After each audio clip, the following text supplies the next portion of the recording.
तुमचे आमचे नेते ज्यांना महाराष्ट्र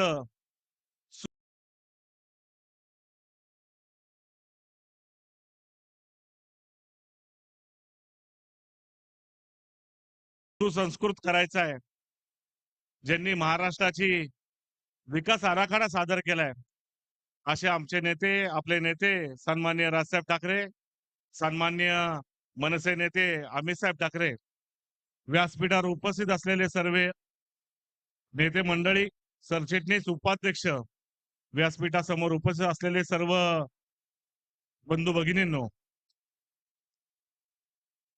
आजचा मेळावा या महाराष्ट्राच्या राजकारणातील दिशा बदलणारा हा मेळावा आहे। या मेळाव्याला ज्या पद्धतीने महाराष्ट्र नवनिर्माण सेनेचे सर्व पदाधिकारी यांना एक उत्सुकता आहे की नेमकं होणार काय आहे, त्याचबरोबर महाराष्ट्रातील तमाम जनतेला सुद्धा एक उत्सुकता आहे, सन्माननीय राजसाहेब ठाकरे आज काय बोलणार आहेत। काल बऱ्याच ठिकाणचे बरेचसे दसरा मेळावा झालेले आहेत आणि ह्या सर्व दसरा मेळाव्याच्या नंतर राजसाहेबांचा कदाचित उत्तर मेळावा हा असणार आहे, महाराष्ट्राच्या दिशा दाखवणारा हा मेळावा असणार आहे। या ठिकाणी सर्व नेते मंडळींना सांगू इच्छितो, सन्मान्य राजसाहेब ठाकरेची भूमिका घेतील, जे सांगतील काम ते काम करण्याचं, त्या भूमिकेवरती पुढं जे काही काम असेल ते करण्याची जबाबदारी आम्हा सर्व मनसैनिकांची आहे। या ठिकाणी खरं तर जास्ती बोलणं योग्य नाही, मला आता समजलं की मला बोलायचंय, त्यामुळे थोडासा कन्फ्युज झालो आणि एवढ्या मोठ्या जनसमूहासमोर बोलणं म्हणजे कठीण आहे, परंतु या ठिकाणी मला बोलायची संधी दिली त्याबद्दल मी आपल्या सर्वांचे आभार मानतो। थांबतो। जय हिंद, जय महाराष्ट्र।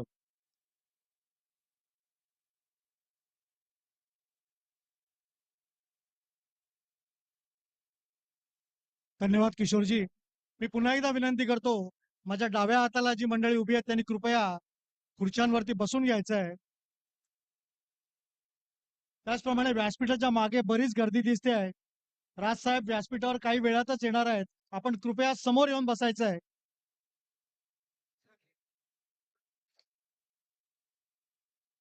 त्यानंतर मी विनंती करतो, महाराष्ट्र नवनिर्माण सेनेचे नेते श्री राजू उंबरकर यांनी कृपया उपस्थितांना मार्गदर्शन करावं।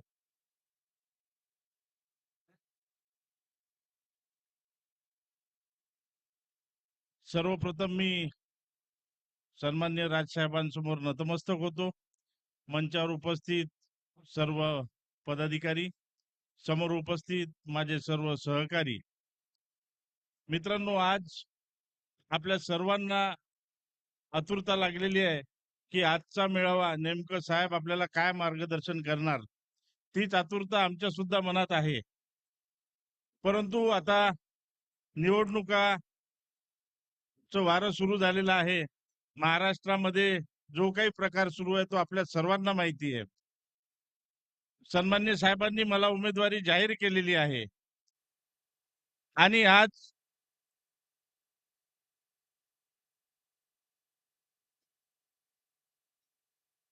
मी एक विश्वास इथून असा देऊ शकतो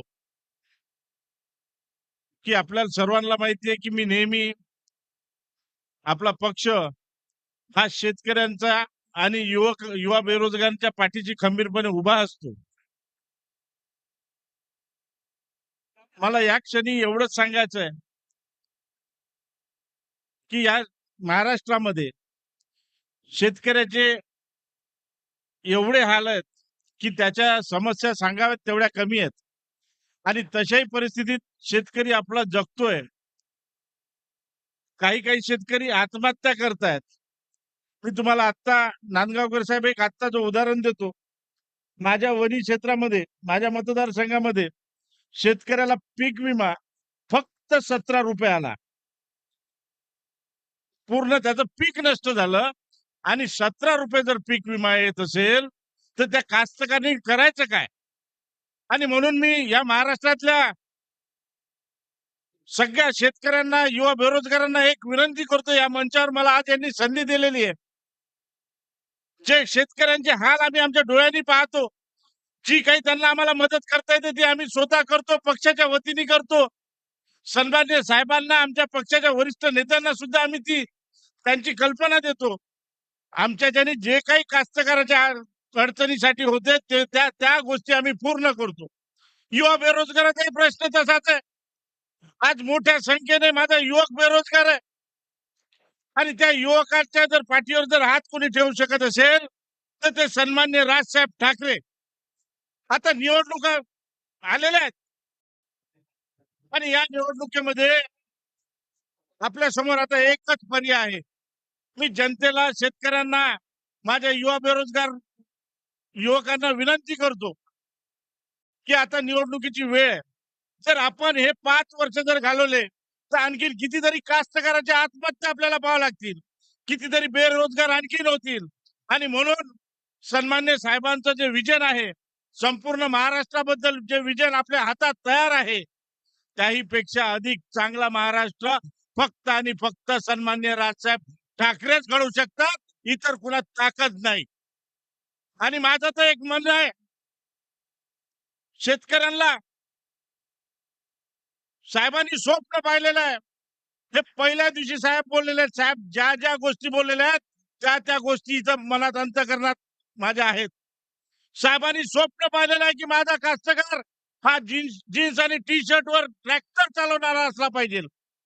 ट्रॅक्टर, जीन्स आणि टी शर्ट आणि ट्रॅक्टर म्हणजे अर्थ काय, की तो कास्तकार सुखी संपन्न असला पाहिजे, त्याच्याकडे संपूर्ण यंत्रणा असली पाहिजे, असा कास्तकार साहेबांना पाहायचा आहे.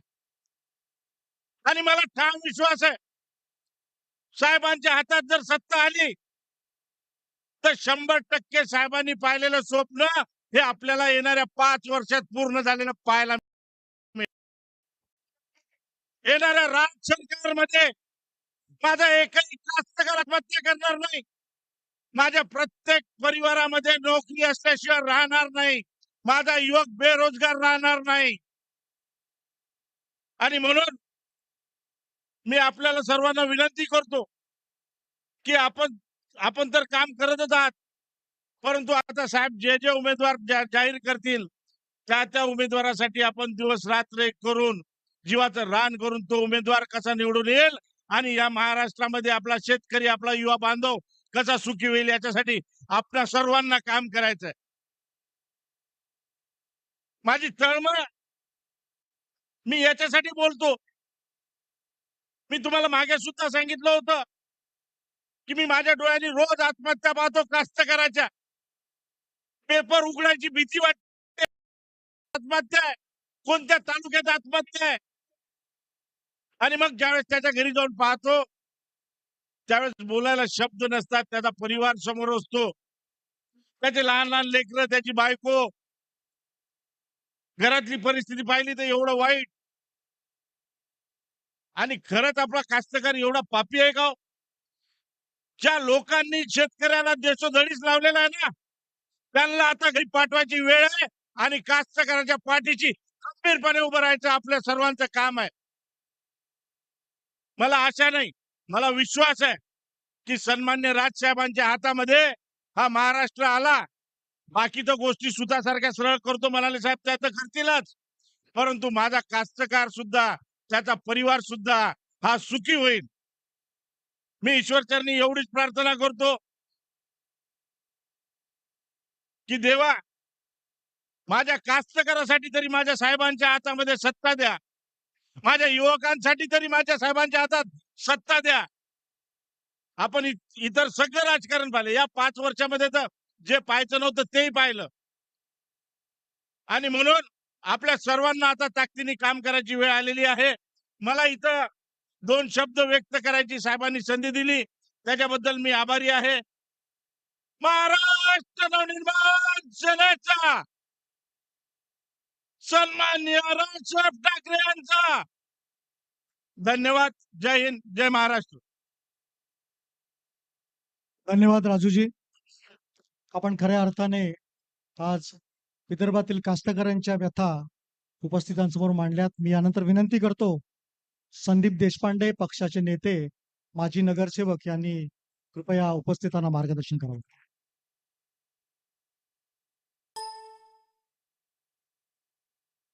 महाराष्ट्राचे आराध्य दैवत छत्रपती शिवाजी महाराज, परमपूज्य डॉक्टर बाबासाहेब आंबेडकर, सावित्रीबाई फुले, महाराष्ट्र नवनिर्माण सेनेचे अध्यक्ष सन्माननीय राजसाहेब ठाकरे, व्यासपीठावर उपस्थित असलेले सर्व मान्यवर नेते मंडळी, आता परवा जेव्हा नवमी झाली त्या नवमीच्या दिवशी महाराष्ट्रातल्या सर्व प्रमुख वर्तमानपत्रात सन्माननीय राजसाहेबांचं आव्हान पहिल्या पानावर छापलं. जमलेल्या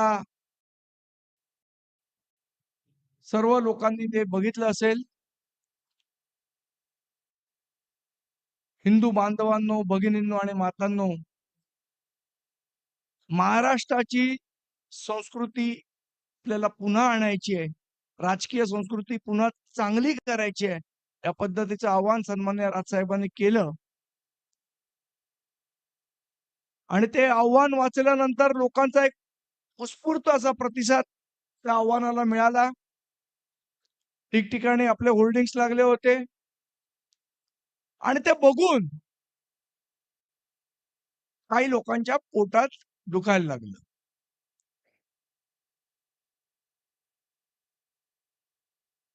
आणि मग ते म्हणाले की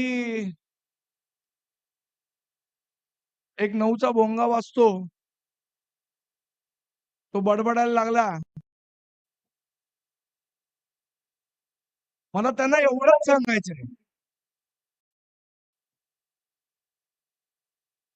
चाटुगिरी कशाला म्हणतात याचं दुसरं नाव असेल तर त्याचं नाव आहे संजय राऊत.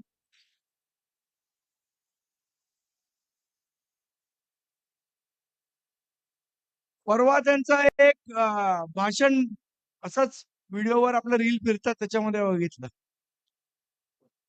यात संजय राऊत म्हणतात की पूर्ण जग हे कलियुगातलं जे जग आहे ते 4 खांद्यांवर उभं आहे आणि त्यातला एक खांदा तुम्ही आहात. आणि उद्धव ठाकरे असे लाजेनी लाल लाल झालेले गालबिल त्यांचे त्याचे पण. राऊत साहेब, याला चाटुगिरी असं म्हणतात आणि जे तुम्ही वारंवार करता. 2014 ला बरं आरोप काय करतात, महाराष्ट्र नवनिर्माण सेना वेळोवेळी भूमिका बदलते. चांगल्याला चांगलं म्हणणं आणि वाईटाला वाईट म्हणणं ही सन्मान्य राजसाहेबांनी आम्हाला दिलेली शिकवण आहे आणि ती आम्ही कसोशीने पाळतो. भूमिका बदलणं कशाला म्हणतात? 2014 ला भारतीय जनता पक्षाबरोबर युती करून तुम्ही सत्तेत आलात आणि पुढची 5 वर्ष आमच्या खिशात राजीनामे आहेत, आमच्या खिशात राजीनामे आहेत, आमच्या खिशात राजीनामे आहेत हे बोंबलत फिरत होतात. त्याला म्हणतात भूमिका बदलणं. बरं, ते राजीनामे काढले नाहीत, ते भिजले, पण ते काढले नाहीत तुम्ही.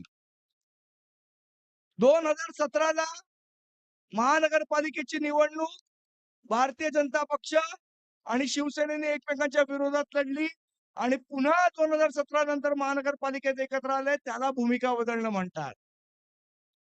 पुन्हा 2019 ला लोकसभा तुम्ही एकत्र लढवलीत, विधानसभा एकत्र लढवलीत. 2019 ची विधानसभा संपली त्यानंतर संजय राऊत साहेब शरद पवार साहेबांच्या मांडीवर जाऊन जे तुम्ही बसलात त्याला भूमिका बदलणं म्हणतात. आणि वरती तुम्ही आम्हाला सांगताय आम्ही भूमिका बदलली म्हणून.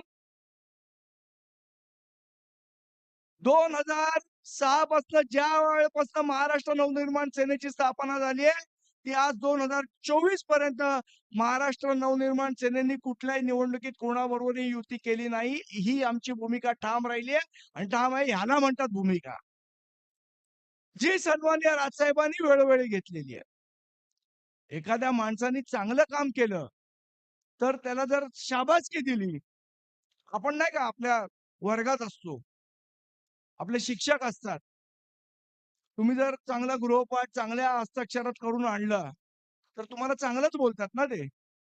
आणि शिक्षकांनी समजा तुम्ही दुसऱ्या दिवशी होमवर्क केलं नाही, गृहपाठ केलं नाहीत आणि काहीतरी मस्ती केलीत वर्गात आणि तुम्हाला शिक्षकांनी छडीचा प्रसाद दिला, तर तुम्ही शिक्षकाला हे विचारणार का, की काल तुमची भूमिका वेगळी होती, आज तुमची भूमिका वेगळी आहे म्हणून?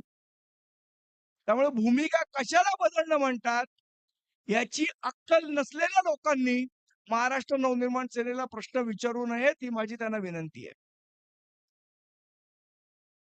बरं 2.5 वर्ष तुम्ही मुख्यमंत्री होतात महाराष्ट्राचे उद्धव ठाकरे. एक काम सांगा, या 2.5 वर्षात तुम्ही केलं काय?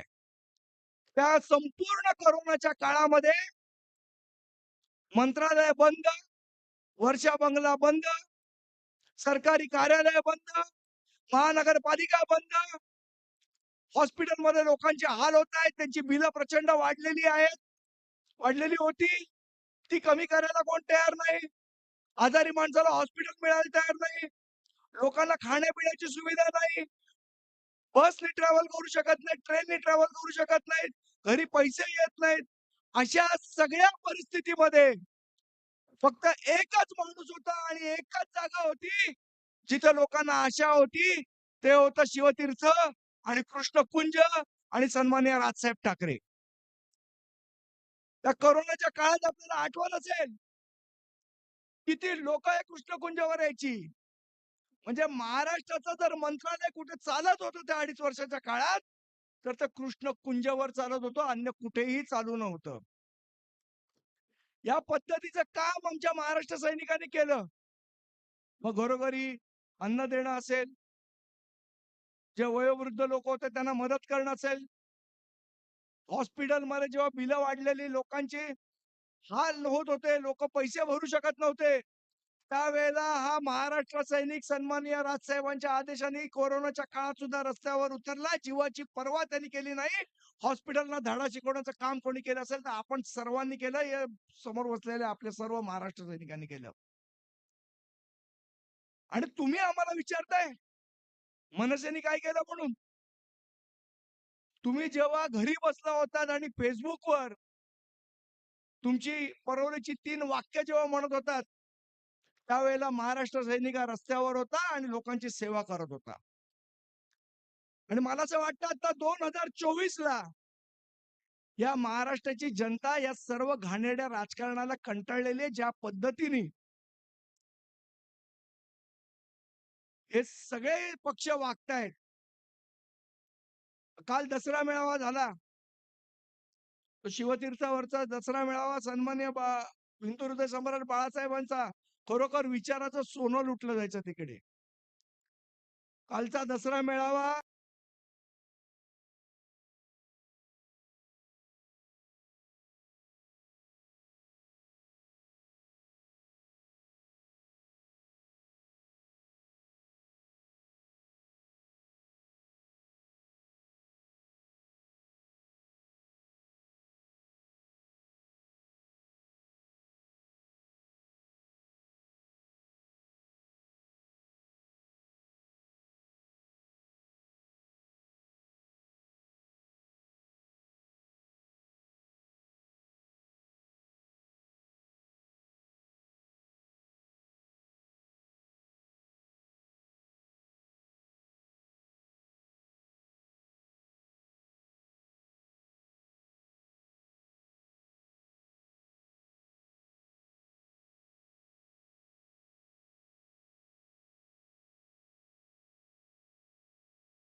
नेतृत्व अमित ठाकरेनं केलं पाहिजे.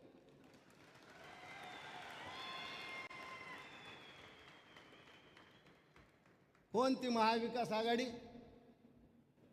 यांचे नेते सन्माननीय शरद पवार यांचं मध्ये एक वाचलं, त्यांनी मोठं एक भावनिक आव्हान केलं. काय केलं? माझ्या हातात महाराष्ट्र द्या, मला महाराष्ट्राचा चेहरा मोहरा बदलायचा आहे. अरे स्वतःचा चेहरा तर बदलता येत नाही, महाराष्ट्राचा काय बदलणार? तुम्ही 4 वेळा मुख्यमंत्री होता, त्यावेळेस तुमचे हात बांधले होते आम्ही. तुम्ही 10 वर्ष केंद्रात कृषी मंत्री होतात, तुमचे हात बांधले होते आम्ही. आता राजू उंबरकरांनी सांगितलं की 17 रुपये पीक विमा मिळाला. या विदर्भामध्ये स्वतः सन्माननीय शरद पवार कृषी मंत्री असताना शेतकऱ्यांनी आत्महत्या केल्या. कधी 12 डिसेंबरला शरद पवारने यांच्या स्मरणार्थ 2 मिनिटं शांत उभा राहिलेत? आणि हे कृषी मंत्री होते, यांनी एवढं संशोधन केलं की सुप्रिया सुळेच्या 10 एकर जागेमध्ये 100 कोटीचे वांगे पिकले. हे बी दुसऱ्या कुणाही शेतकऱ्याला मिळालं नाही. इथं शेतकरी असतील सांगा, हे बी सापडलं का तुम्हाला?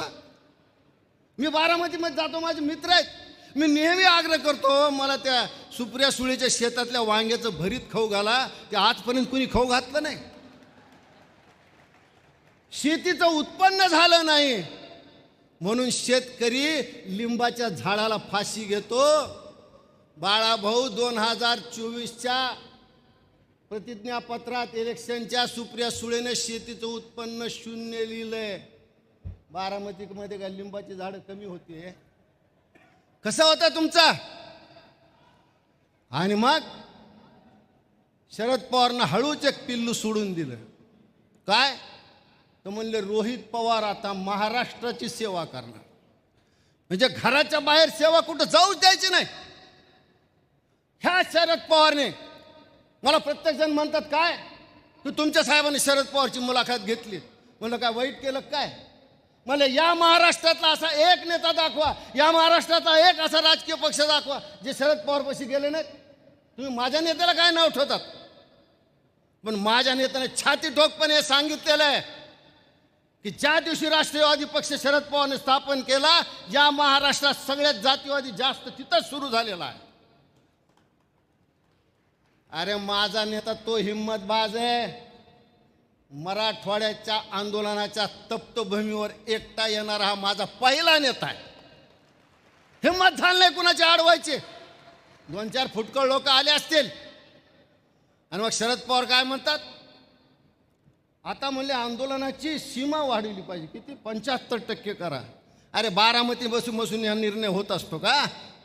तुम्हाला दिल्लीत जायला पाहिजे. या शरद पवारनं सगळ्यात जास्ती महाराष्ट्राचं वाटोळं केलंय. आता जाती जातीमध्ये संत निर्माण या शरद पवारनं केले. ते धोका ओळखून घ्या तुम्ही. हा शरद पवार, या काँग्रेस हिंदू धर्मावर खालच्या पद्धतीने टीका करतात. तो ज्ञानेश महाराज कोण? त्यांनी प्रभू रामचंद्रावर टीका करावी आणि शरद पवारनी बसून ऐकून घ्यावी. त्यांनी स्वामी समर्थावर टीका करावी. त्या काँग्रेसच्या मेळाव्यात परवा नागपूरला, तो कोण नागपूर,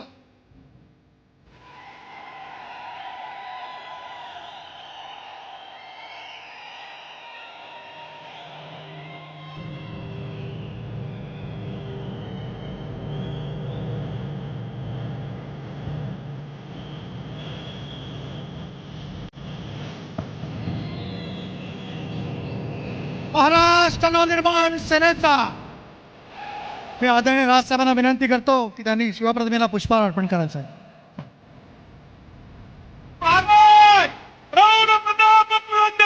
क्षत्रिय कुलवंत शिवाजीनाथीकुल बहुजनांचे राजे जाणता राजा राजकारण धुरंधर छत्रपती शिवाजी महाराज की जय. भवानी जय शिवाजी. हर हर हर हर. व्यासपीठाच्या मागे जी गर्दी झाली आहे त्यांनी कृपया पुढे यायचं आहे. व्यासपीठाच्या समोर यायचं आहे. स्वयंसेवकांना विनंती आहे, कृपया मागे जी गर्दी झाली आहे त्यांना पुढे घ्यायचं आहे.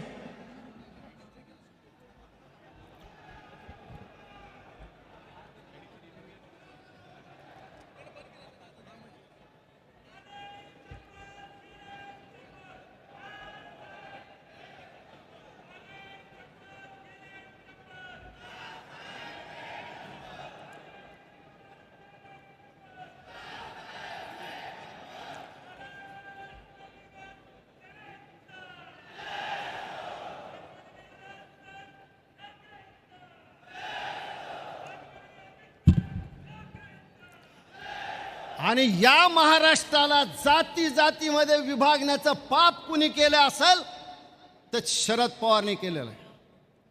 ही काँग्रेस हे हिंदू धर्मावर बोलतात. छत्रपती शिवाजी महाराजाला सुद्धा यांनी सोडलं नाही. एक कुणीतरी शेख सुभान नावाचा ग्रस्त त्यांनी काय सांगितलं की हिंदू लोक समुद्र ओलांडत नव्हते म्हणून महाराजाच्या सैन्यात मुसलमान होते. अरे तुला तुझ्या धर्माचं माहित नाही, तू आमच्या धर्माचं काय सांगायला? आणि या सगळ्यांना कोण पोचतं तर हा शरद पवार पोचतो. म्हणून हा राज ठाकरे साहेब आमचे त्या अंतरवेली सराटीत आले आणि त्यांनी स्पष्ट सांगितलं की हे होणार नाही. हे सगळे लोक तुम्हाला आशेला लावतात, तुमचा गैरफायदा घेतात. ही सांगण्याची हिंमत फक्त राज ठाकरेमध्ये होती. कारण राज ठाकरे जातपात मानत नाही. आमचा पक्ष जातपात मानत नाही. मित्रांनो, याच्या पुढचं तुम्हाला एक सांगतो. राजसाहेबांनी जी मागणी केली होती आर्थिक निकषावर आरक्षण असावं, ही मागणी कित्येक वर्षापूर्वी मराठा महासंघाचे संस्थापक अध्यक्ष अण्णासाहेब पाटील यांनी केली होती. मग आरक्षणामुळे या महाराष्ट्रात आज मित्राकडे नीट पाहत नाही. वातावरण तयार करणारी कोण आहे? राष्ट्रवादी, ही काँग्रेस. दुसरा पक्ष महायुतीतला काँग्रेस. आता यांच्या नेत्याविषयी मी काय बोलावं? राहुल गांधीला जिलबीत कढईत तयार करतात का फॅक्टरीत तयार करतात हेच माहित नाही, तरी म्हणलं मला जिलबीची फॅक्टरी उघडायची. हा तर एकदा म्हणला मी केजीतून ग्रॅज्युएशन केलं, मला कळालं नाही हे कुठल्या पद्धतीचं कॉलेज आहे. हा नेता, हा आमच्या वीर सावरकराला स्वातंत्र्यवीर म्हणायला नाकार देतो. हा नेता, ही काँग्रेस, यांना तुम्ही मतं देणार आहात. ही महाविकास आघाडी. आता महाविकास आघाडी तिसरा पक्ष कोण? तो उबाटा. आता उबाट्यात दोन मोठे नेते आहेत बरं का. कुठे गेला आमचा संदीप? एक संजय राऊत आणि दुसरी सुषमा अक्का. बाकी किरकोळ नेते आहेत. उद्धव ठाकरे, आदित्य ठाकरे, ते किरकोळ नेते. हे दोन मोठे नेते. हा वाघ्यान ती मुरळी हे मिळून त्या एकदा उद्धव ठाकरेला बुक्का लावतील आणि त्याला खरी बसू. मला एका पत्रकाराने आज विचारलं, का म्हणलं तुम्ही कालच्या सभा ऐकल्या का? म्हणलं छट, कसली सभा? नाही म्हणले एक शिवतुर्तावर झालती नाही तिकडं आझाद मैदानावर झालती. अरे म्हणलं दोन्ही माकडं आहेत एकमेकाकडे पार्श्वभागाकडून माझीलाल त्यांचं काय ऐकायचं म्हणलं त्याचं. एक पानचट विनोद काय तो गो आता माता, मराठी माझी भाषा, आणि काय म्हणले गाय हंबरणार आहे का? मला सांगा, अभिजित पानसे इथं उभा आहेत, कुठं आहेत का? उद्या जर नटसम्राट करायचा ठरला चित्रपट आणि उद्धव ठाकरेला तुम्ही जर हिरो करणार असता, ते कुणी घर देतं का? घर हा डायलॉग ते कसं म्हणतील? कुणी मुख्यमंत्री पद देतं का? कुणी मुख्यमंत्री पद देतं का? ह्या थकलेल्या, ह्या कोमट पाणी पिलेला कुणी मुख्यमंत्री देतं का?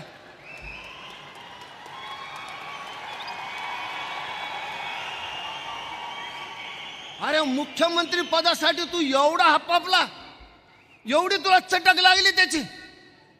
आणि हा माझा नेता पंतप्रधान मोदीला काय म्हणतो? मराठी भाषेला अभिजात भाषेचा दर्जा दे. हा माझा नेता सांगतो मोदीजींना की अतिरेक्याचे अड्डे उद्ध्वस्त करा. हा माझा नेता सांगतो की ते मुंबई ते गोवा हा महामार्ग तयार करा. याला नेता म्हणतात. नाही तर हे उद्धव ठाकरे दिल्लीत सोनियाच्या दारी जातात. राहुलची माय मुख्यमंत्री पद वाढ गए बाय. अरे काय काय लावलंय? काय ही महाविकास आघाडी आणि आमच्या महाराष्ट्राचा विकास करणार. आता हे दुसरीकडे महायुती. महायुतीतला पहिला पक्ष भारतीय जनता पक्ष. 25 वर्ष झाले मला साहेब भारतीय जनता पक्ष सोडून. भारतीय जनता पक्ष आता पूर्वीसारखा राहिला नाही. कधी कधी वाटतं बरं आहे प्रमोदजी गोपीनाथराव हयात नाहीत. उभी हयात गोपीनाथ मुंडेनं ज्या राष्ट्रवादी सोबत झगडण्यात घालवली त्या अजित पवारलाच घरात घेऊन आहे. साहेब तुम्ही सांगितलं ज्या दिवशी अजित पवार मंत्रिमंडळात आले त्या दिवशी साहेबांनी एक आपल्याला आंदोलन दिलं. ही सही एक संतापाची. साहेब 2 जुलैला अजित पवारचा शपथविधी झाला 3 जुलैला मी बीड जिल्ह्याच्या कलेक्टरकडे गेलो. मी आणीबाणीत अटक असताना मला पेन्शन मिळायची 10,000 रुपये. मी त्या कलेक्टरला सांगितलं की मला ही पेन्शन नको. तो कलेक्टर म्हणला का हो, ह्या वयात तर 10,000 बरे असतात. मी म्हणलं नको, ज्या शरद पवार विरुद्ध आणि अजित पवार विरुद्ध भांडून आम्ही जेलमध्ये गेलो त्याच्या हातून मला पेन्शन नाही घ्यायची. मला सांगा, हिंदुत्व हिंदुत्व करतं भाजप कुठे हिंदुत्वाच्या मुद्द्यावर? भाजपचं हिंदुत्व हे सोयीसारखं आहे, अंगातल्या शर्ट सारखं आहे. ते मनातील त्यावेळेस खुंटीला टांगून ठेवतात, मनातील त्यावेळेस शर्ट घालतात. माझ्या राज ठाकरेचं, माझ्या मनसेचं हिंदुत्व आमच्या शरीरावर चिकटलेल्या त्वचेसारखं आहे. ते आमच्या बरोबर जाईल, आमच्यापासून दूर कधी होणार. मग मला सांगा, हिंदुत्वाचा कोण खरा रक्षक? त्यांचा दुसरा पक्ष शिवसेना. कितीही शुभ्र कपडे घातले, कोणत्याही डिटर्जंटनं एकनाथजी शिंदे गद्दारीचा डाग तुमच्यावर धुतला जाणार नाही. असा एक तरी डाग माझ्या नेत्याच्या शर्टवर आहे का? सत्तेसाठी तुम्ही गद्दारी केली, तुम्ही महाराष्ट्राचं काय करताल विचार करा. आता त्याच्यात अजित पवार मिसळत लाल लाल पागोटा गुलाबी शेला, गुलाबी चंगा. हे लोक हे महाराष्ट्राचा विकास करणार? या महाराष्ट्रामध्ये महिला सुरक्षित नाही आहे, याला जबाबदार कोण आहे? हेच सरकार जबाबदार आहे. ज्या देशामध्ये, ज्या समाजामध्ये स्त्री सुरक्षित नसते, तिला मान नसतो, तो समाज कधीही पुढे जाऊ शकत नाही. आणि माझी माऊली, माझी वहिनी, ज्या पोलीस अधिकाऱ्याने त्या बदलापूरच्या ह्याला गोळी घातली, त्याला जाऊन फेटली, हे मनसे आहे, हे महाराष्ट्र नवनिर्माण सेना आहे. आणि आपल्या अस्तित्वाची लढाई आहे, घाबरू नका. या लढाईत आपला विजय निश्चित आहे. ज्याच्या रथाचा सारथी राज ठाकरे आहे, ज्याच्या रथाचा झेंडा शिवाजी महाराजाच्या मुद्रेचा आहे, त्याचा विजय कुणी थांबू शकणार नाही, कुणी थांबू शकणार नाही. फक्त एक काम करा, एक दिलाने ह्या निवडणुकीला समोर जा. आपल्या समोर कुणीही टिकणार नाही. साहेब, मी तुम्हाला आज वचन देतो, हा प्रकाश महाजन आजपासून आपलं घर सोडतो आणि तुम्ही सांगाल तिथं जाऊन मी प्रचार करतो. मला माहिती यांचे किती धोबड आहेत. काही जरी झालं तर या विधानसभेत महाराष्ट्र नवनिर्माण सेनेचा आवाज घुमणार म्हणजे घुमणार. याच्या काळ्या दगडावरची पांढरी रेघ आहे. मला भाषणाची संधी दिली याबद्दल मी सर्वांचे आभार मानतो. धन्यवाद.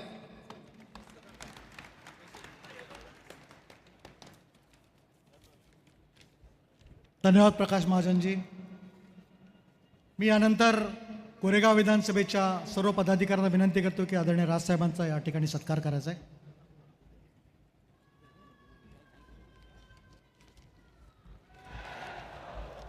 सन्माननीय राजसाहेब ठाकरे यांचा.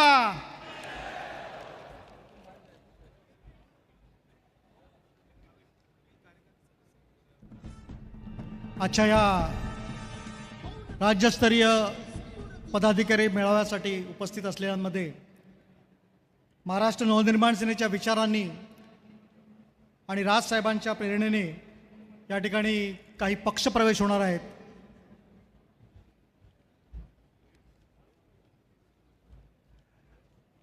श्री सचिन दामू शिंगडा, उपाध्यक्ष भारतीय काँग्रेस. श्री दामू शिंगडा यांचे चिरंजीव गेली 5 वर्ष हे डहाणू पालघर जिल्ह्यामध्ये खासदार होते. आज आदरणीय राजसाहेबांच्या विचाराने प्रेरित होऊन महाराष्ट्र नवनिर्माण सेनेमध्ये प्रवेश घेत आहेत.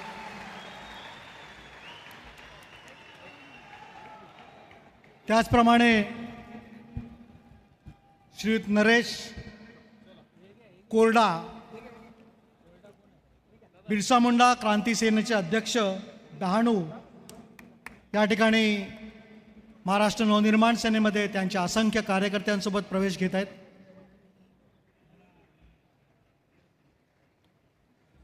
सौ रेश्मा जगताप,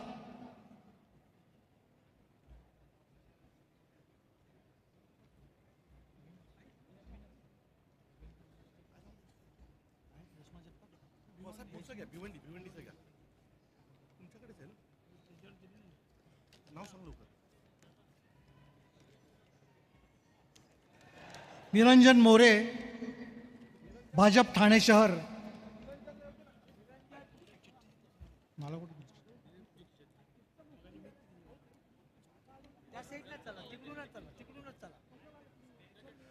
रुपेश पाटील, विधानसभा प्रमुख, शिवसेना शिंदे गट.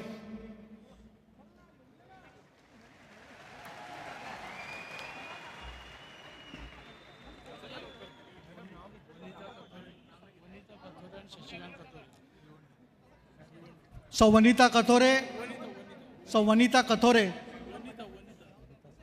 सौवनिता कथोरे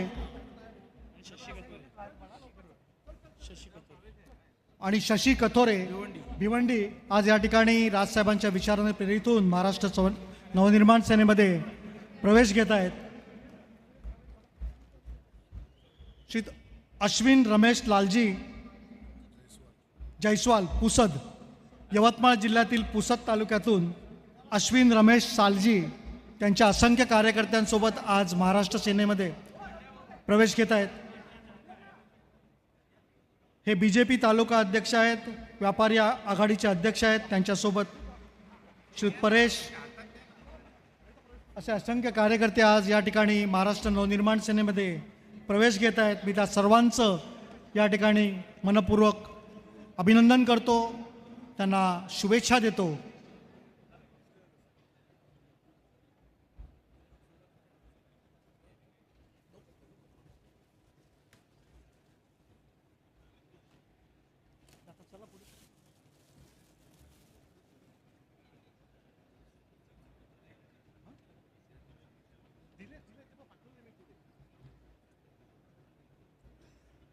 कोरेगाव विधानसभेतील महाराष्ट्र नवनिर्माण विद्यार्थी सेनेचे सर्व पदाधिकारी, महाराष्ट्र नवनिर्माण सेनेचे नेते सन्माननीय अमितजी ठाकरे यांना पुष्पगुच्छ आणि त्यांचा सत्कार करण्याची विनंती करत आहेत. मी त्यांना विनंती करतो की त्यांनी कृपया अमितजींचा सत्कार करावा.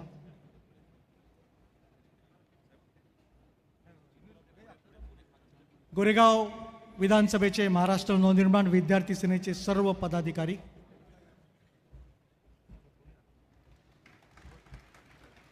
महाराष्ट्र नवनिर्माण सेनेचा जरा जोरात आवाज येऊ द्या. महाराष्ट्र नवनिर्माण सेनेचा, सन्माननीय राजसाहेब ठाकरे यांचा,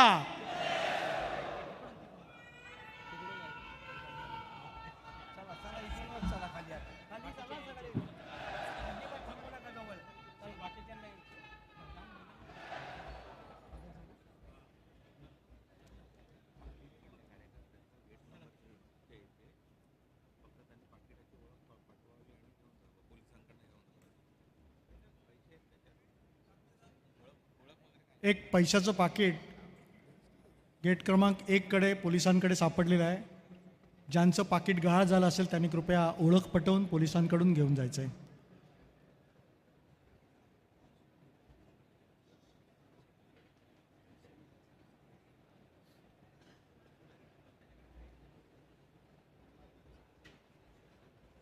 महाराष्ट्रातील कानाकोपऱ्यातनं आलेले हे सर्व विविध पक्षांचे पदाधिकारी आणि कार्यकर्ते आज या ठिकाणी महाराष्ट्र नवनिर्माण सेनेमध्ये प्रवेश करत आहेत.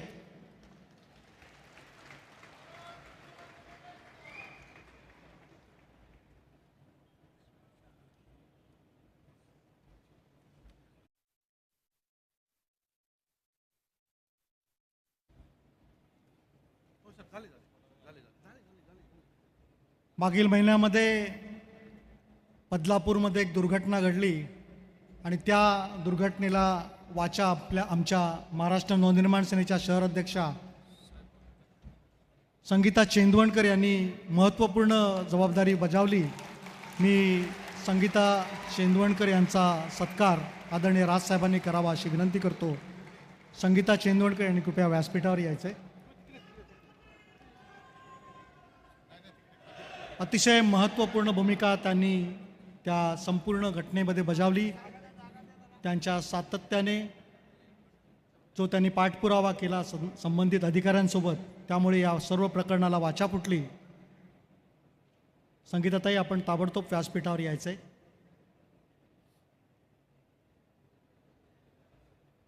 संगीताताईने जरा पुढे यायला द्या, जागा द्या त्यांना वेळा.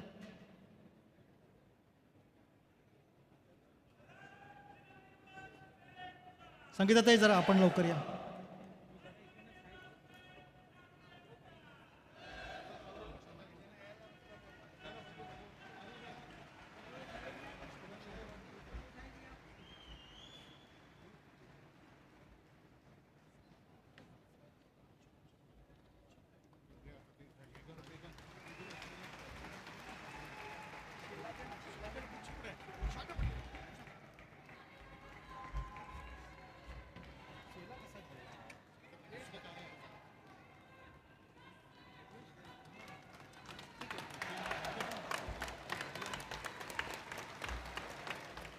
धन्यवाद संगीताताई.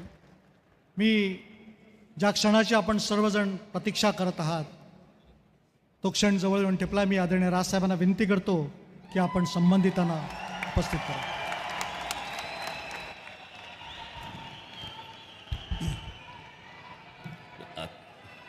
आत्ता आहे बघ, लागेल तेव्हा ते पण.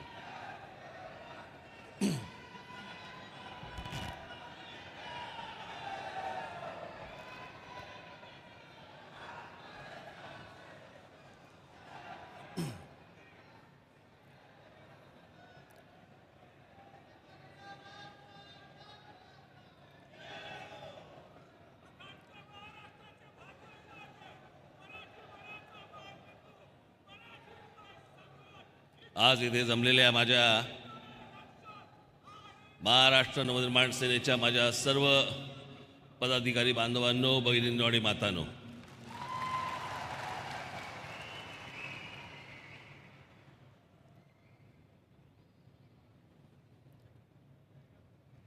निवडणुका कोणत्याही क्षणी जाहीर होतील. आज अनेक लोकांनी इथे आज आपल्याकडे पक्षामध्ये प्रवेश केलेले आहेत. ही सुरुवात आहे.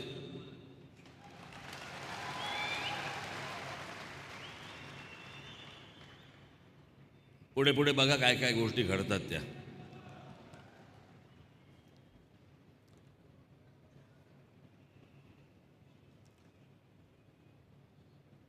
हे हल्ली ते स्वागताचे हार बघितले,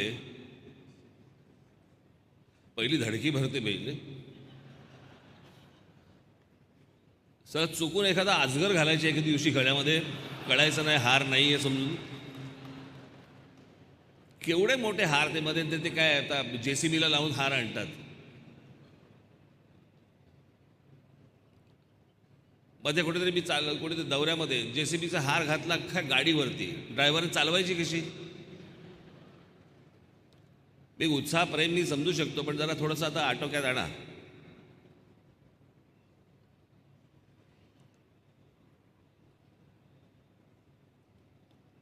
आज भाषणाला मी सुरुवात करण्यापूर्वी दोन गोष्टी मला नमूद करणं गरजेचं आहे. एक म्हणजे मी आत्ता महाराष्ट्राच्या दौऱ्यावरती मराठवाड्यामध्ये, विदर्भामध्ये अनेक ठिकाणी मी आत्ता जेव्हा फिरलो, असंख्य महाराष्ट्र सैनिक मला भेटायला आले, पदाधिकारी होतेच. परंतु माझा मूळ जो दौऱ्याचा विषय जो होता तो चाचपणीचा होता. अनेक ठिकाणी काही मेळावे काय लावले, अनेक ठिकाणी काही भाषणं काय ठेवली. अर्थात तो माझं काही काम नव्हतं ते भाषणं आता सगळी सुरू होतील. पण त्यावेळेला देखील अनेक माझे महाराष्ट्र सैनिक भेटायला आले होते. मी भेटू शकलो नाही. अनेकांना ते फोटो पाहिजे असतात.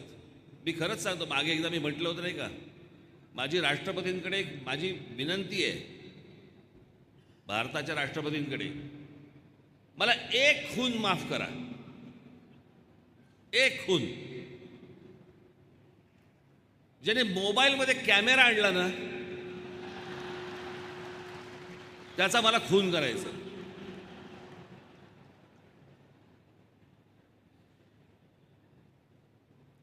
आणि सगळ्यांना फोटो देणं शक्य होत नाही हो. एकाने त्या दिवशी मला मला इथे कॅमेरा आणला इथे, तर मी म्हटलं काय नाकातले केस काढायचे आहेत का? कुठेही कॅमेरा धरतात, काही करत असतात. आणि बरं कशासाठी म्हणजे? बरं कित्येक पदाधिकारी तर मी बघतो वर्धापन दिन असला तरी फोटो काढतात, वाढदिवस असला तरी फोटो काढतात, त्यांचा वाढदिवस असला तरी फोटो काढतात. अरे थांबणार आहे की नाही कधीतरी? एखाद्याचा फोटो नसेल तर मी समजू शकतो फोटो काढला. दरवर्षी आपले दरवेळेला येऊन फोटो काढ. अहो आजार आहे हा, आजार.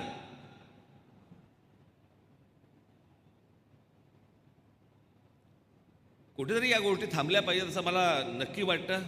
कारण याचा मला त्रासही होतो, अनेकांना त्रास होत असेल या गोष्टींचा.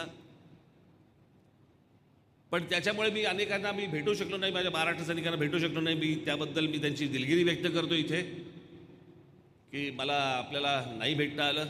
परंतु या दौऱ्याच्या पुढच्या दौऱ्यांच्या दरम्यान मी जास्तीत जास्त भेटण्याचा मी आपल्याला सर्वांना प्रयत्न करीन.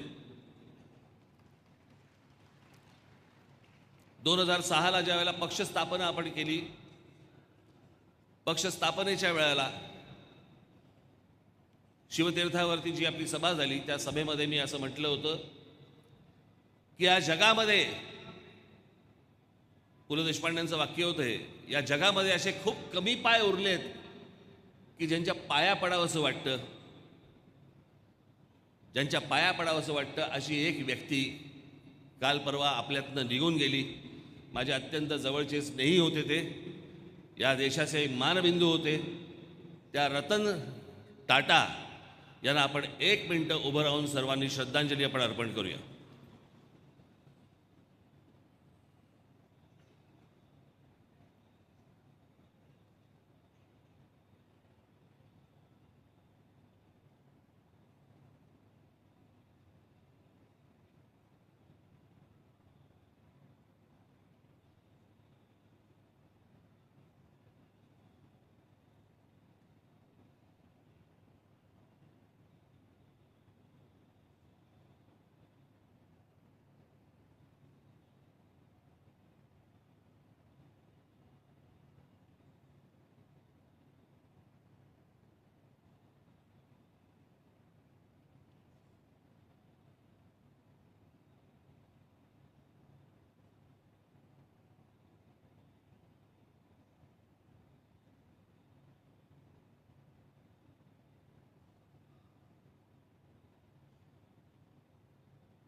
धन्यवाद.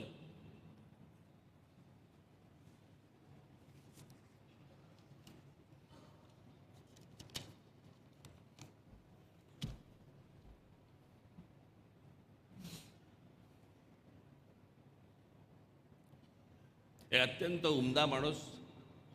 माझं नशीब की मी त्यांना भेटू शकलो, त्यांचा स्नेह मला मिळू शकला. अनेकदा त्यांना मी भेटू शकलो, बोलू शकलो, अनेक विषयांवरती मी त्यांच्याशी गप्पा मारू शकलो. अनेक विषय त्यांच्याकडनं मला समजून घेता आले. माणसांकडे, जगाकडे बघण्याचा दृष्टिकोन कसा असावा, काय असावा, हे काय ते सांगत नसत, पण बोलताना आपण ते वेचायचे असतात. मी नेहमी सांगतो ना, संस्कार हे कधी होत नसतात, संस्कार घडत असताना तुम्ही ते वेचायचे असतात.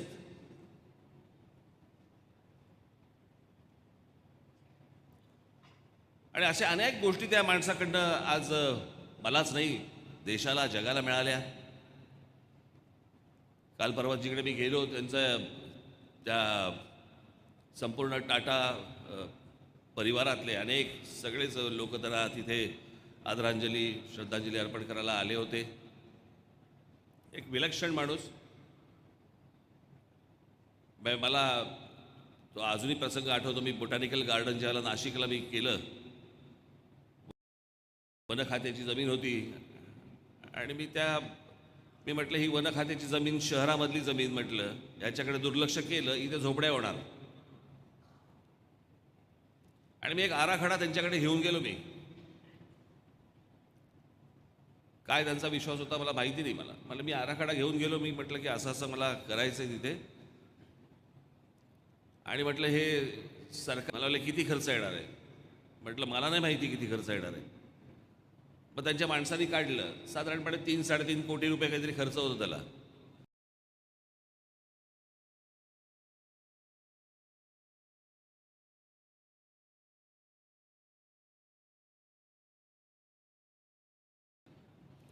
जसं जसं ते प्रकरण वाढत गेलं, मोठं होत गेलं, घडत गेलं, तसं तसं बजेट वाढत गेलं. पण त्या माणसाने कधीही त्याच्याकडे असं बघितलं नाही की अरे बजेट वाढते आता काय करायचं, कधीच नाही. चांगलं होतंय ना, करा.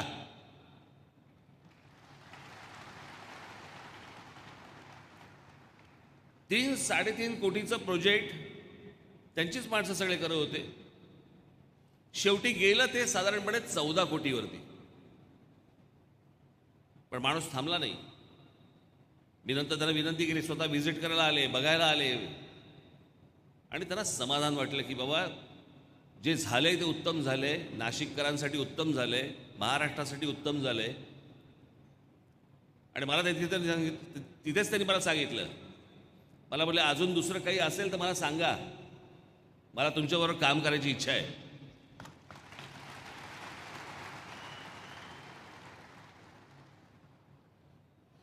मी त्याला लगेच दुसरा प्रोजेक्ट सांगितला, आणि तो म्हणजे वरळीपासून माहीमपर्यंतचा सगळा जो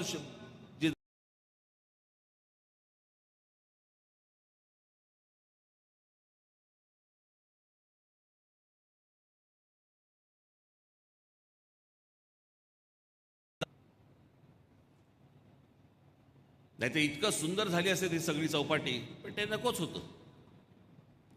आज तो माणूस गेला. मी एवढं सांगण्यामागचं कारण तुम्हाला पुढे समजेल. आज ती व्यक्ती गेली आपल्यातनं. जगभरामधनं, देशभरामधनं, घराघरामधनं प्रत्येकाला असं वाटलं आपल्या कोणतरी कुटुंबातला माणूस गेला. प्रत्येकाने एक हळहळ व्यक्त केली. एक चांगला माणूस गेला, एक सभ्य माणूस गेला. एवढे प्रचंड श्रीमंत असून देखील कधी श्रीमंतीचा बळजाव कधी केला नाही, आप कधी आणला नाही. हल्ली चालतात ना सगळे प्रकार चालतात. म्हणजे पैशाचे तमाशे नुसते सुरू असतात. लग्न समारंभ आणि सगळ्या गोष्टींमधून सगळे नुसते तमाशे सुरू असतात. कधी या माणसाने असल्या गोष्टी कधी केल्या नाहीत. म्हणजे टाटा ह्या ग्रुपनेच कधी या गोष्टी कधी केल्या नाहीत. आणि लोकांना सगळ्यांना असं वाटतं, म्हणजे ज्या मी प्रतिक्रिया वाचतोय, टेलिव्हिजनवरती असेल, तुमच्या सोशल मीडियावरती असतील, सगळ्या ठिकाणी असेल, काय आवडतंय लोकांना? प्रामाणिक माणूस आहे, सरळ माणूस होता, सभ्य माणूस होता. अरे जर तुम्हाला रतन टाटांसारखा सरळ, सभ्य, चांगला माणूस जर या देशाला आवडतोय, तर तुम्हाला या देशामध्ये राजकारणी देखील तुम्हाला सरळ, सभ्य, प्रामाणिक का नाही आवडत?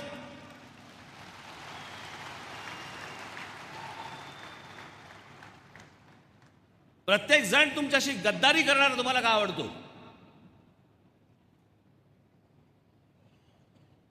खासदार फोडाफोडी करायची, आमदार फोडाफोडी करायची, या सगळ्यामधनं सगळं राजकारण तापवायचं, यांच्याबरोबर पहिल्यांदा निवडणुका लढवायच्या, मग त्यांच्याबरोबर निवडणुका लढवल्यानंतर विचारांची प्रतारणा करून दुसऱ्या पक्षांबरोबर जायचं आणि सत्तेमध्ये बसायचं. हेच गेली 5 वर्ष बघतोय ना आपण. मग नक्की तुम्हाला आवडतंय काय? सरळ विचार करणारा, सभ्य विचार करणारा, देशाच्या, राज्याच्या प्रगतीचा विचार करणारा माणूस पाहिजे तुम्हाला, की असले फोडाफोडी आणि असले धंदे करणारे असले राजकारणी पाहिजेत? एकदा काय ते ठरवा.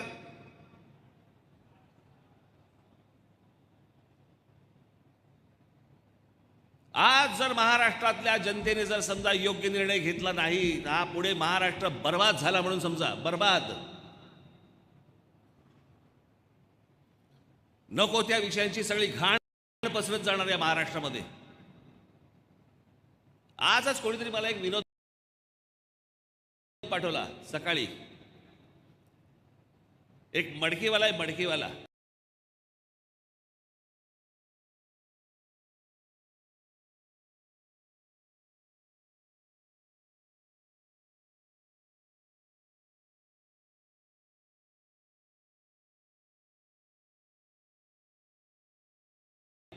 म्हणजे कुठपर्यंत पोहोचले बघा.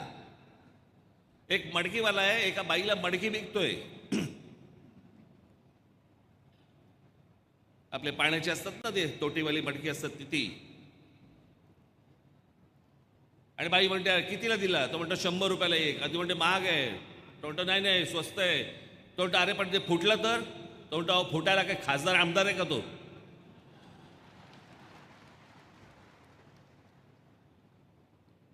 इथपर्यंत गेलं. आमचे आमदार फुटतात, आमचे खासदार फुटतात. कोणावरती विश्वास बसत नाही, कोणावरती विश्वास बसवत नाही, विश्वास राहत नाही. हा आत्ता आहे इथे का, हा इथे जाईल का, इथून इथे जाईल, अशी परिस्थिती महाराष्ट्रात कधीही नव्हती.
शेवटी आम्ही भुंगायचा का? मला कळत नाही ह्यांच्या घरचे जरी कशी ह्यांना साथ देतात. पुढच्या येणाऱ्या पिढ्यांवरती आपण काय संस्कार करतो आहोत, महाराष्ट्र आपण कोणत्या वाटेत नेणार आहोत, आपल्याला काही समजतंय?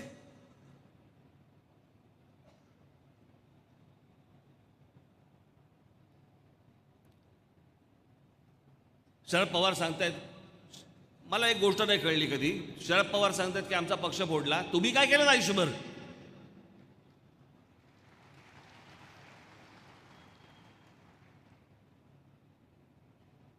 ला काँग्रेस फोडलीत, 91 ला शिवसेना फोडलीत, त्याच्यानंतर नारायण राणेंचं झालं, ते गेले, त्यांना फोडलं. तुम्ही कसल्या फोडाफोडीच्या गोष्टी बोलताय? आणि अजित पवारांबद्दल मी बोललोच होतो. इतके दिवस झाले, बरेच दिवस ओरडत होते, आता काहीतरी गुलाबी जॅकेट घालून फिरतात. कोणी सांगितलं मला माहिती नाही. भारतीय जनता पक्ष यांना स्वीकारतो तरी कसा या लोकांना?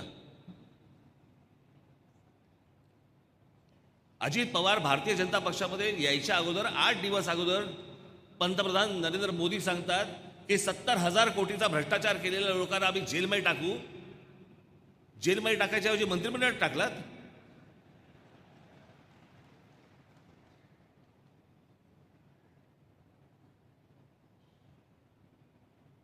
हे का होतंय?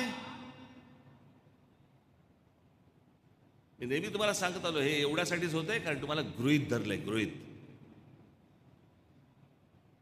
सर्वांना तुम्हाला गृहीत धरलेलं आहे. काय कराल काय तुम्ही? कोण आहात तुम्ही? मिंदे लाचार या महाराष्ट्राचे सगळे तुम्ही फक्त नुसती जनता. आम्ही निवडणुकीच्या तोंडावरती येऊ, पैसे फेकून तोंडावरती मारू, मतं घेऊन जाऊ तुमच्याकडनं. तुम्ही काय करणार आहात? त्याच्यानंतर आम्ही वाटेल तसे आम्ही वागू, वाटेल तसे आम्ही पैसे ओरबाडू. आज ती लाडकी बहीण योजना काढली आहे, पैसे देत आहेत. कोणी मागितलं होते पैसे? मला आपल्याकडच्या राजकारणाचा उद्देशच कळत नाही, हेतूच कळत नाही. मागितले कोणी आहे तुमच्याकडे पैसे? आज या मी तुम्हाला लिहून देतो, या लाडक्या काय बहीण योजना आहे ना, गेल्या महिन्याचे पैसे येतील, कारण निवडणुका तोंडावरती आहेत. याही महिन्याचे येतील, पुढच्या महिन्याचे येतील, नंतर येणार नाहीत.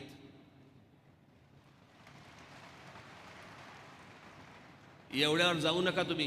हे जे पैसे वाटणं जे आहे ना, पैसे वाटणं, जानेवारी फेब्रुवारीमध्ये जर अशी परिस्थिती कदाचित निर्माण होईल की या महाराष्ट्र सरकारकडे पगार द्यायला पैसे नसतील. कोण मागतंय तुमच्याकडे फुकट? महिलांना जर समजा तुम्हाला करायचं असं, सक्षम बनवा, त्यांच्या हाताला काम द्या, कामात तर पैसे उभे करतील त्या. एवढ्या सक्षम तर महाराष्ट्रातल्या माझ्या महिला आहेतच, भगिनी आहेतच. त्यांना मार्ग दाखवा. फुकट कसले पैसे देत आहे?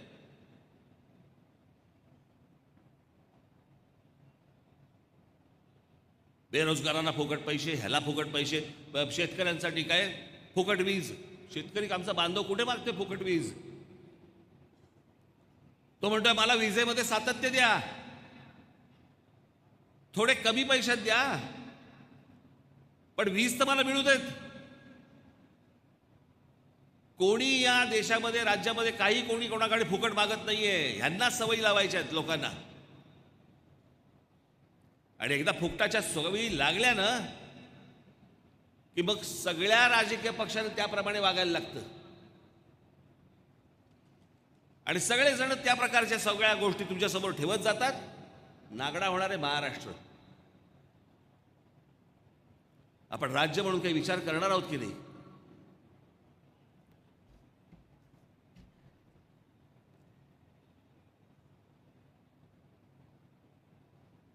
या सगळ्या गोष्टींबद्दल मी तुम्हाला सांगतो, हाताला काही लागणार नाही बाबांनो. माझी महाराष्ट्राच्या जनतेला विनंती आहे, नीट बघ या सगळ्या गोष्टी काय चालू आहेत त्या. मी आता मराठवाड्यामध्ये गेलो होतो, तिथे मला ते भेटायला आले लोक. मराठा समाजाला काय आरक्षण द्या. मी म्हटलं होतं माझी भूमिका मी तुम्हाला अगोदरच सांगितली होती. माझ्या महाराष्ट्रामधल्या माझी स्वतःची इच्छा आहे, माझ्यात ती धमक पण आहे की ती मी पूर्ण करू शकतो. जे मी पूर्ण करू शकतो त्याचा मी तुम्हाला शब्द देऊ शकतो.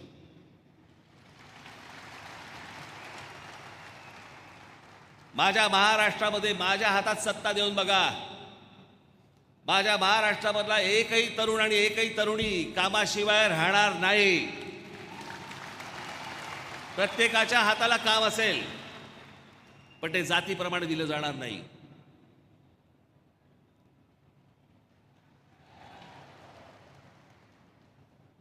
या सगळ्या गोष्टी तुम्ही नीट समजून घ्या. हे आरक्षण मिळू शकत नाही, ही गोष्ट होऊ शकत नाही, हे प्रत्येकाला माहिती आहे.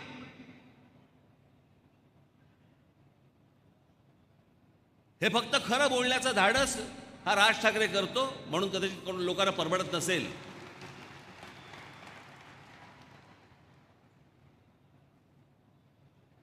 पण जी गोष्टच होऊ शकत नाही. मला अजूनही आठवतंय, एक मोर्चा आला होता मुंबईमध्ये. त्या मोर्चाचं, मराठा समाजाचा मोर्चा आला होता, खूप वर्ष झाली त्याला. त्या मोर्चाचं स्वागत हे त्याच्यावर त्या व्यासपीठावरती भाजपचे लोक होते, राष्ट्रवादीचे लोक होते, काँग्रेसचे लोक होते, शिवसेनेचे लोक होते, अजूनही कोणतरी होते. आणि सगळ्यांनी सांगितलं की मराठा समाजाला आरक्षण मिळालं पाहिजे. मग अडवले कोणी? तुम्हाला थांबवले कोणी? फक्त वरवर तुमच्या तोंडाला फक्त पानं पुसायची हे आरक्षण देऊच शकत नाही, हे आरक्षण मिळूच शकत नाही. घटनेमध्ये बदल करायला लागतील, वेगळं अधिवेशन घ्यायला लागेल. आणि हा फक्त मराठा समाजाचा विषय नाहीये बाबांनो, पहिले गोष्ट नीट लक्षात घ्या.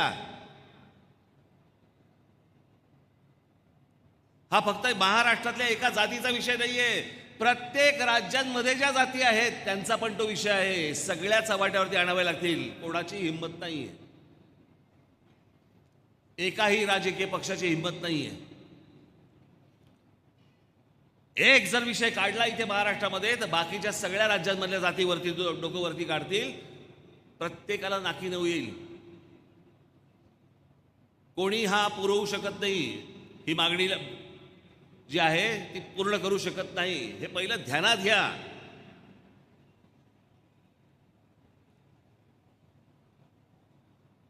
कोणताही समाज, कोणतीही जात हाताला कामाशिवाय राहू नये, ही माझी भावना आहे.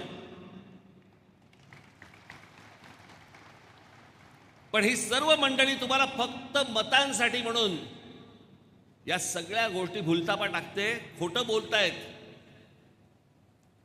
उद्या निवडणुका झाली की तुम्ही बघाच हा विषय निघतो का. पुन्हा ज्या वेळेला काहीतरी निवडणुकांची वारे व्हायला लागतील, पुन्हा हे विषय काढतील. सतत हीच गोष्ट चालू आहे गेली 20 वर्ष.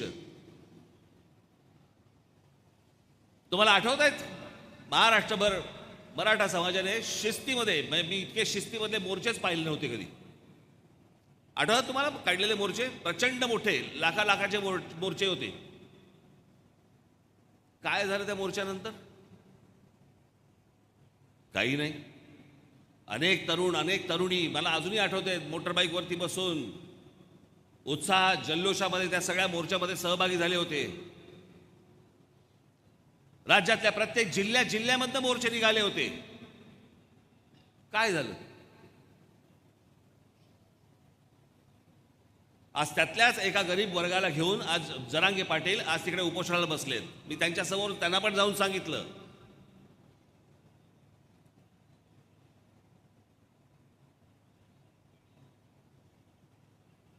मागणी आहे ना, मग कशी करायची हे पण सांगा. हा इतका किचकट आणि टेक्निकल विषय आहे की ज्याच्यामधनं मार्ग काढता येणार नाही आता. आणि हे सगळं शरद पवारांपासून सगळ्यांना माहिती आहे, सर्वांना माहिती आहे ही गोष्ट. मध्यंतरी काहीतरी एकनाथ शिंदेनी सांगितलं की आमच्याकडनं मराठा समाजाला आरक्षण मिळालं. अरे देऊ शकत नाही बाबा, ह्यांच्या हातात ते ती पॉवरच नाहीये. राज्य सरकार ती गोष्टच करू शकत नाही. अशाच प्रकारची एक गोष्ट तामिळनाडू सरकारने केली होती, अजूनही सुप्रीम कोर्टामध्ये रेंगाळतोय तो विषय. झालेलं नाही, होणार नाही. माझ्या महाराष्ट्रामध्ये उद्योगधंदे कसे जास्ती येतील, माझ्या महाराष्ट्रातल्या अगदी कानाकोपऱ्यातल्या माझ्या मुलांना, माझ्या मराठी मुलांना, मुलींना कामं कशी मिळतील, नोकऱ्या कशा मिळतील, उद्योगात त्यांना प्रोत्साहन कसं देता येईल, त्याच्यासाठी प्रयत्न करा. फुकट कसले पैसे वाटताय?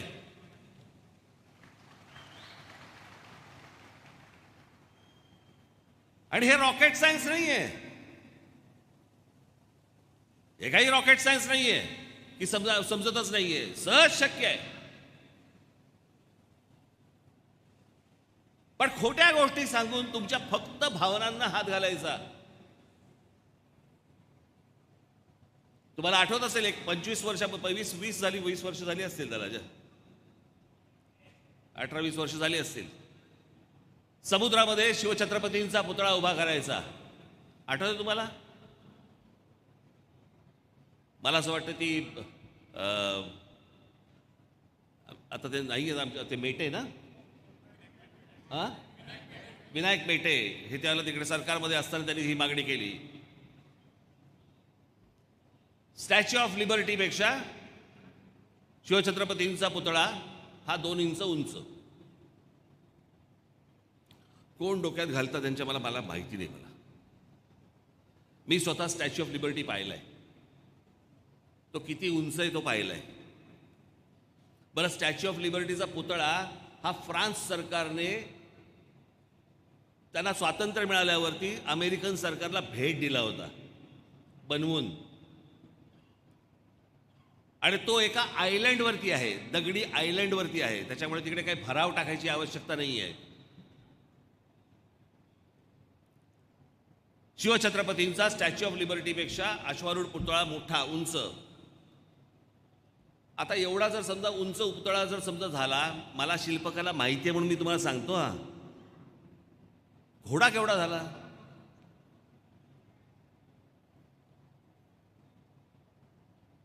तुम्ही म्हणाल की आता वल्लभभाई पटेलांचा नाही का पुतळा झाला,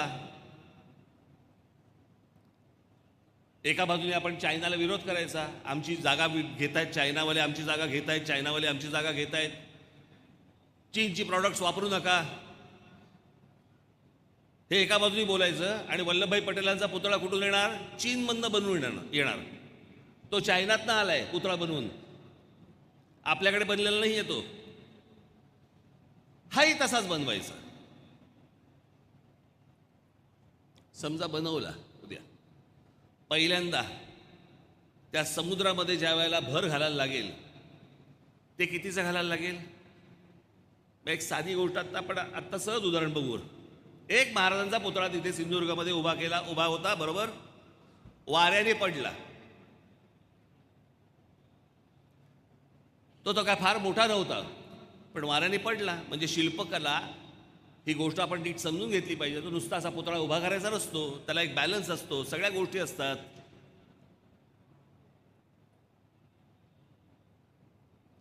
उद्या जर समजा तिथे तुम्ही जो भराव टाकलेला आहे तो भराव जर समजा खचला आणि पुतळा जर समजा हलला, काय होईल?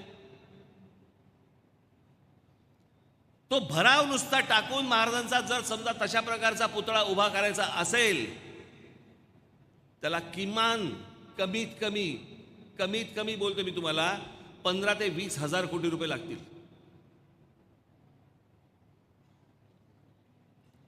समुद्रामध्ये, मी तेव्हापासून सांगतोय, समुद्रामध्ये शिवछत्रपतींचा पुतळा उभा करण्यापेक्षा हे 15,000 कोटी 20,000 कोटी महाराजांच्या गडकिल्ल्यांवरती जर समजा आपण खर्च केले,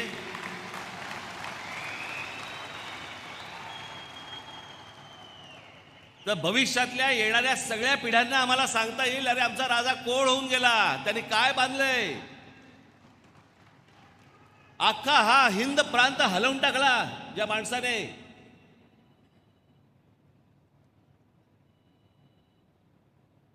जो औरंगजेब या संपूर्ण प्रदेशाचा जो राजा होता, त्याला त्याची लायकी दाखवली.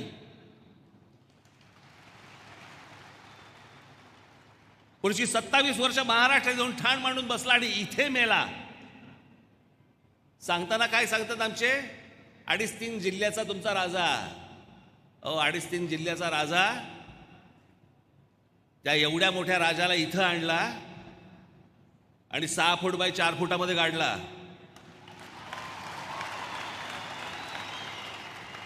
आम्हाला 2.5-3 जिल्हे लागले नाहीत.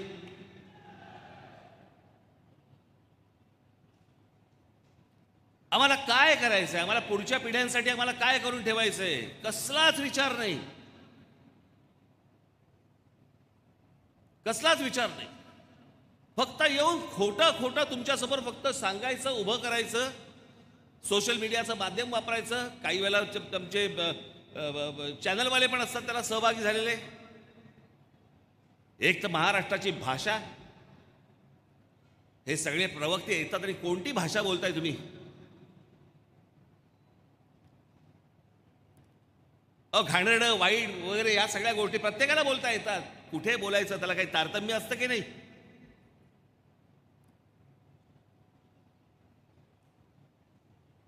विनोदाने कुठची गोष्ट मांडावी, ती गोष्ट कशी मांडावी, विनोद कुठपर्यंत असावा, शिवी कोणा, आम्ही तुम्हाला सांगतो, मला अजूनही आठवतंय पूर्वीच्या काळातली एक गोष्ट. यशवंतराव चव्हाण हे सांगायचे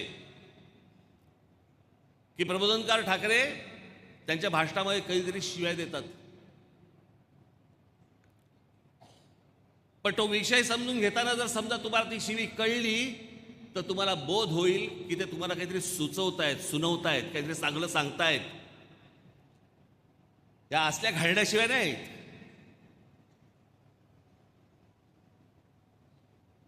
मला भीती या गोष्टींची, फक्त सतत मला या गोष्टींची भीती असते की जी लहान लहान मुलं ज्या लहान लहान मुली जे पाहत असतील हे सगळं टीव्हीवरती, अहो त्यांना वाटायचं हेच राजकारण असतं. उद्या ते दाम दुपटील, तिकडे शिव्या द्यायला लागतील, घाणेरडं बोलायला लागतील, मग काय राहिलं? सुसंस्कृत महाराष्ट्र बनायचा, सभ्य महाराष्ट्र बनायचा, देशाला दिशा दाखवणारा महाराष्ट्र बनायचा. ही दिशा,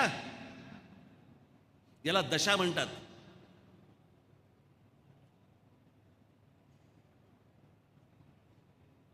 मी मागे ज्याला ठाण्याच्या सभेमध्ये किंवा माझ्या शिवतीर्थावरच्या सभेमध्ये म्हटलं होतं की शरद पवार हे स्वतः नास्तिक आहेत, देव धर्म काही पाळत नाहीत, आजपर्यंत कधी पाळला नाही. अहो मी कशाला सांगतोय, त्यांच्या मुलीने लोकसभेमध्येच सांगितलंय की माझे वडील नास्तिक आहेत म्हणून. मी हे सगळं बाहेर बोलल्यावरती पवार साहेब आता प्रत्येक मंदिरात जायला लागले, हात जोडायला लागले. ते हात जोडणं देखील खोटं आहे. हे फक्त तुम्हाला दाखवण्यासाठीच्या गोष्टी आहेत या. मी हे जे सतत तुम्हाला सांगतो ना, सावध राहा, या लोकांपासून सावध राहा. हे निवडणुकीच्या तोंडावरती खोटं नाटक काय वाटेल ते करतील. तुम्हाला जातीमध्ये बुडवतील, तुम्हाला अजून कुठच्या गोष्टींमध्ये अडकवतील, काय वाटेल ते करतील, पैशांचा महापूर आणतील. पण एक गोष्ट तुम्हाला सांगतो, उद्या ज्या वेळेला निवडणुकीच्या काळामध्ये हे जेव्हा पैसे वाटतील, सगळेच राजकीय पक्ष घ्या नक्की हा, कारण हे तुमचेच पैसे आहेत, इथूनच लुटलेले पैसे आहेत. त्याच्यामुळे नक्की घ्या आणि महाराष्ट्र नवनिर्माण सेनेच्या उमेदवाराला तुम्ही प्रचंड मताने विजयी करा. मी तुम्हाला सांगतो, एकदा महाराष्ट्राची धुरा जर माझ्या हातात आली, हा महाराष्ट्र ह्याच्या पुढे नंतर कधीही कोणीही दिल्लीत बसू देत, महाराष्ट्र दिल्ली समोर झुकणार नाही आणि कधी तुटणार नाही.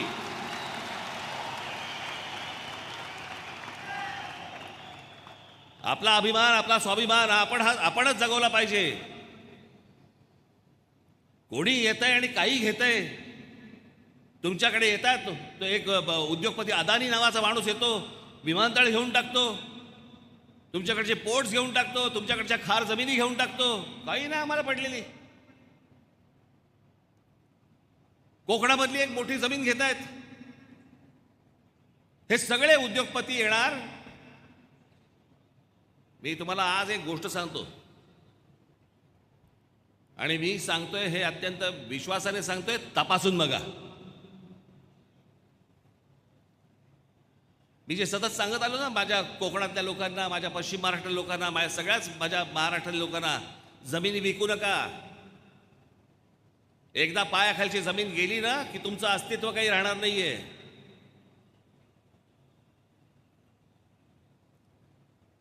लांब कशाला, बाजूच्या गुजरातमध्ये जा. गुजरातमधला कायदा बघा. गुजरातमध्ये जर शेतीची जमीन असेल तर शेतीची जमीन तुम्ही विकू शकत नाहीत. आणि शेतीची जमीन जर समजा तुम्हाला विकायची असेल तर ती तुम्ही फक्त शेतकऱ्याला विकू शकता, तीही राज्यातल्या.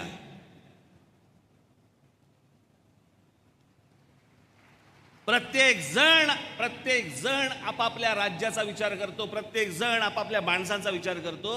आमच्याकडेच फक्त सगळ्या गोष्टींचा लिलाव मांडला जातो.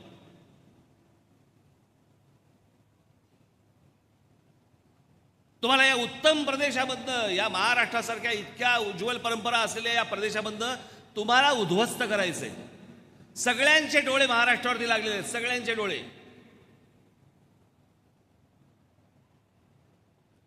कोण येत आहेत, कोण जात आहेत, कोण काय करतंय, कशाला काही थांगपत्ताच नाही.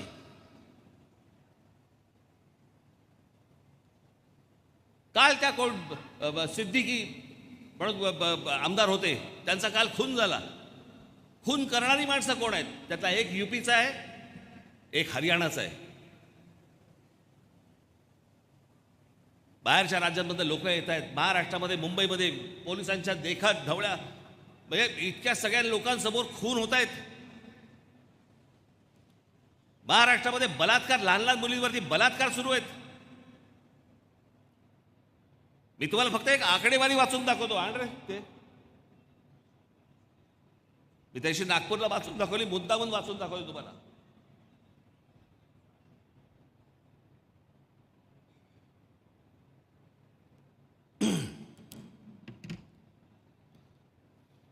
दोन 2017, मी अगोदरचा जात नाहीये, मी 2017 ते 2023 एवढेच फक्त मी महाराष्ट्रातले आकडे सांगतोय तुम्हाला. पहिले, महाराष्ट्रात झालेले बलात्कार 2017 4320 बलात्कार झाले. 2018 4974 बलात्कार झाले. 2019 5412 बलात्कार झाले. 2020 4846 बलात्कार झाले. 2021 5954 बलात्कार झालेत. 2022 7084 बलात्कार झालेत. 2023 7521 बलात्कार झालेत. 24चा यायचा आहे. अपहरण, महाराष्ट्रातल्या मुली पळवणे, 2017 6248 मुली पळवल्या गेल्या. माझा आकडा नाही सांगत आहे, हा सरकारी आकडा सांगतोय मी. 2018 6825 मुली पळवल्या गेल्या. 2019 8382 मुली पळवल्या गेल्या. 2020 5254 मुली पळवल्या गेल्या. 2021 7559 मुली पळवल्या गेल्या. 2022 9297 मुली पळवल्या गेल्या. 2023 9698 मुली पळवल्या गेल्या.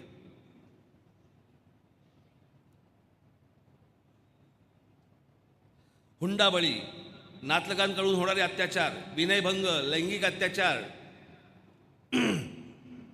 त्याच्यानंतर त्यांचे ते काय ट्रॅफिकिंग वगैरे जे चालतं वगैरे. 2023ला हे सगळे गुन्हे जर समजा आपण पकडले, मी आता तुम्हाला जे वाचून दाखवले, तर 2023ला 47,381 गुन्हे आहेत.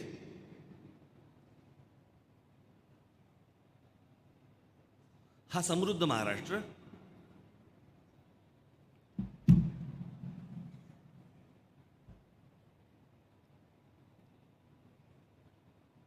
बाईबद्दल काही जर समजा एखादी गोष्ट घडली तर रांजाच्या पाटलाच्या चौरंग करणारा आमचा शिवराय, या आमच्या शिवरायांनी काय सांगितलं? जी धाक, भीती, ती जी होती कुठे राज्यामध्ये?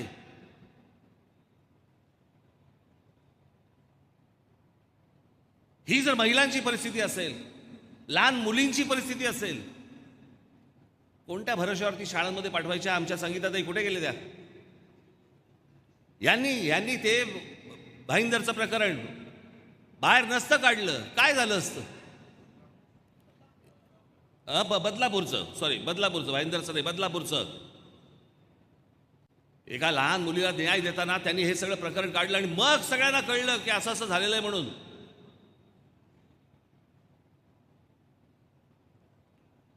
हे सुराज्य, हे स्वराज्य, हे माझं राज्य, हे महाराष्ट्र राज्य.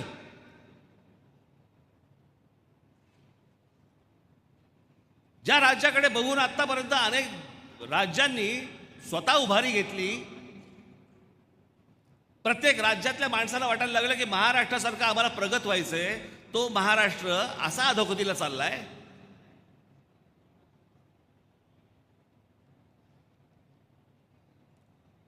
जे मनाला येईल ते तुम्हाला सांगितलं जात आहे, जे मनाला येईल ते फक्त शब्द दिले जात आहेत, फुकट पैसे वाटले जात आहेत.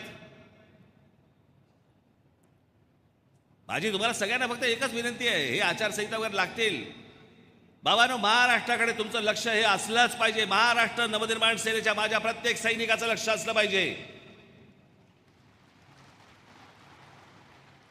कुठे कोणती गोष्ट घडतेय, ही कशा प्रकारची फसवणूक होतीये, कशा प्रकारे जनतेला फसवलं जातंय, सर्वांकडनं कसं फसवलं जातंय, मला असं वाटतं ही गोष्ट सर्वात महत्वाची आहे. आणि म्हणून येणाऱ्या या विधानसभेच्या निवडणुकीला ना युत्या ना आघाड्या,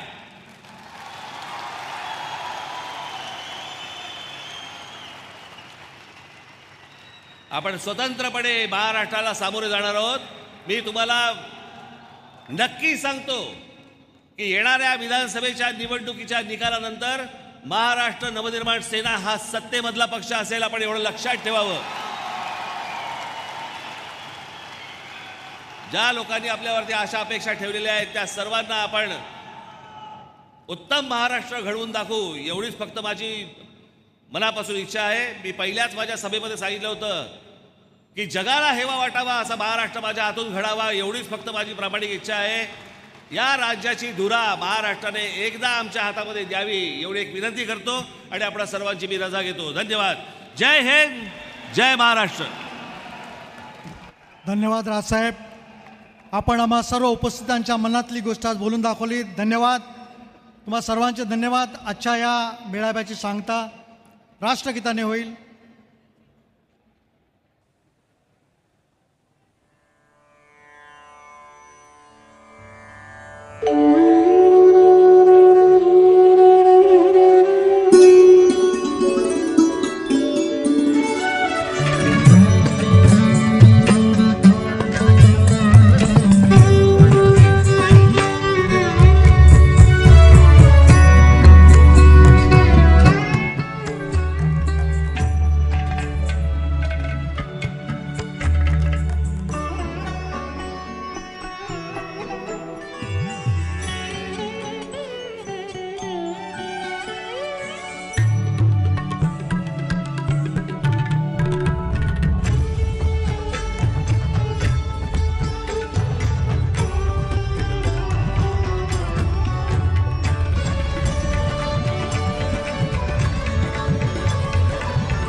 महाराष्ट्र नवनिर्माण सेनेचा सन्माननीय राजसाहेब ठाकरे यांचा 1 नंबर.